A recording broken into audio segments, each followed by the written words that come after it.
అందరికీ నమస్కారం. అమ్మ మాట అమ్మాయి బాట ఛానల్కి స్వాగతం. మొదటిసారిగా వీడియో చూస్తున్నట్లయితే సబ్స్క్రైబ్ చేసుకోండి, లైక్ చేసి షేర్ చేయండి, పక్కనున్న బెల్ సింబల్ని ప్రెస్ చేయండి. నేను చేసే కొత్త వీడియోస్ మీకు ముందుగా నోటిఫికేషన్స్ వస్తాయి. మొదలు పెట్టుకుందామా? స్నేహం విలువ. మగధ సింహాసనాన్ని చంద్రసేనుడు ఎక్కగానే గురుకులంలో అతని సహాధ్యాయులుగా ఉండిన నలుగురు మిత్రులు అతన్ని చూడవచ్చి అతని సహాయం కోరారు. వారు నలుగురు పేదవారే. చంద్రసేనుడు వారిని, మీకు ఉద్యోగాలు కావాలా లేక ధన సహాయం కావాలా అని అడిగాడు. నాకు ధనం ఇస్తే నాతో పాటు మరి నలుగురికి ఉపాధి కల్పించగలను అన్నాడు ఒకడు. చంద్రసేనుడు అతనికి కోరినంత డబ్బు ఇచ్చి పంపేశాడు.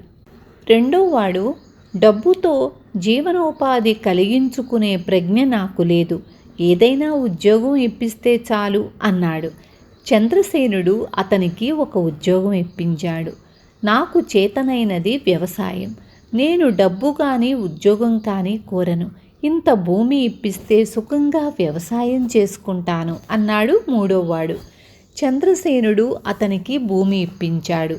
నాలుగోవాడు, నాకు మీ స్నేహం తప్ప ఇంకేమీ అవసరం లేదు, అదే నాకు అష్టైశ్వర్యాలు, అదీ కాక రాజుకు మంచి స్నేహితుల వల్ల లాభం ఉండవచ్చు అన్నాడు. అతని పేరు వీరదాసు.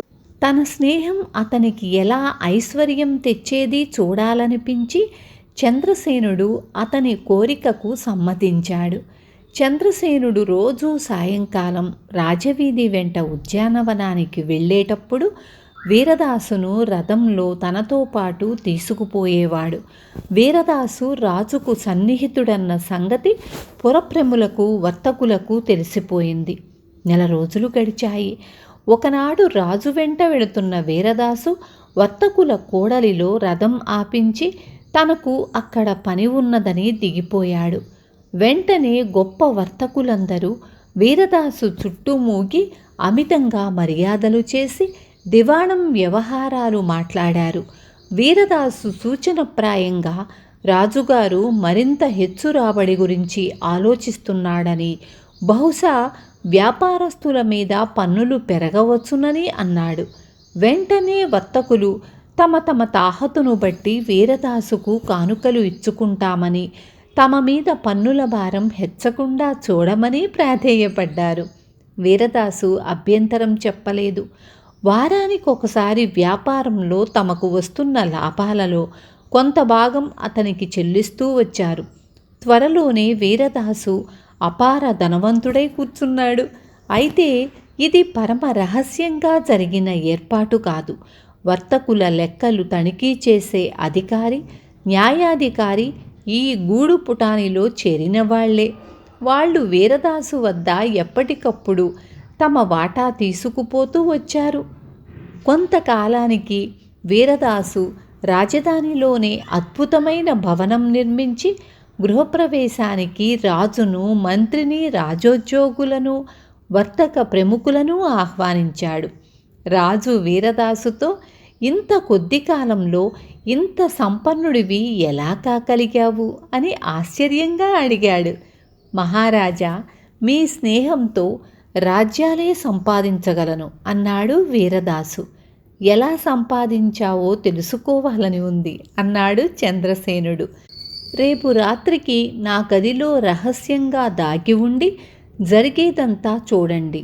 మన స్నేహం వల్ల నేను పొందిన లాభం చూశారు, మీరు పొందగల లాభం చూపిస్తాను అన్నాడు వీరదాసు. మర్నాడు అతను తనిఖీదారుకు, న్యాయాధికారికి ఒక గాలి కబురు అందేలాగా ఏర్పాటు చేశాడు. ఆ రాత్రి రాజు వీరదాసు ఇంటికి వచ్చి అతని కచేరీ సావడి సరసన ఉన్న చిన్న గదిలో దాక్కున్నాడు. కొంతసేపటికి తనిఖీదారు వచ్చి, ఈసారికి నా వాటా మీరే ఉంచేసుకొని నాకొక సహాయం చెయ్యాలి అని వీరదాసును వేడుకున్నాడు. ఏమిటా సహాయం అని వీరదాసు తనిఖీదారును అడిగాడు. నేను శ్రద్ధగా పనిచెయ్యటం లేదని రాజుగారు నన్ను ఉద్యోగం నుంచి తొలగించి మరొకరిని నియమించనున్నట్లు తెలిసింది. నిక్షేపం లాంటి రాబడి పోతుంది. నేను నా పని సమర్థతతో చేస్తున్నట్లు రాజుగారికి చెప్పి నా ఉద్యోగం నిలబెట్టాలి అన్నాడు తనిఖీదారు. అలాగే చూస్తాను అన్నాడు వీరదాసు.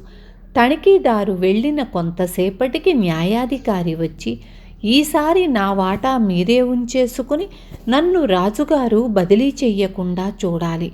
వర్తకులు లేని చోట కర్షకుల మధ్య నేను ఏం సంపాదించుకోగలను అన్నాడు.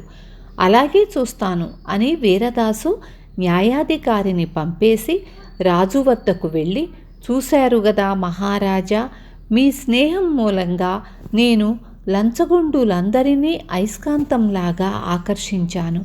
మీ పరిపాలనలో లంచగొండులకు స్థానం లేకుండా చెయ్యటానికి నా స్నేహం ఉపయోగపడింది కదా అన్నాడు. ఇంద్రసేన మహారాజు ఏదో వంకపెట్టి తనిఖీదారును న్యాయాధిపతిని పదవులలో నుంచి తొలగించాడు. విన్నారు కదా. రేపు మళ్ళీ మంచి కథతో మీ ముందుకు వస్తాను.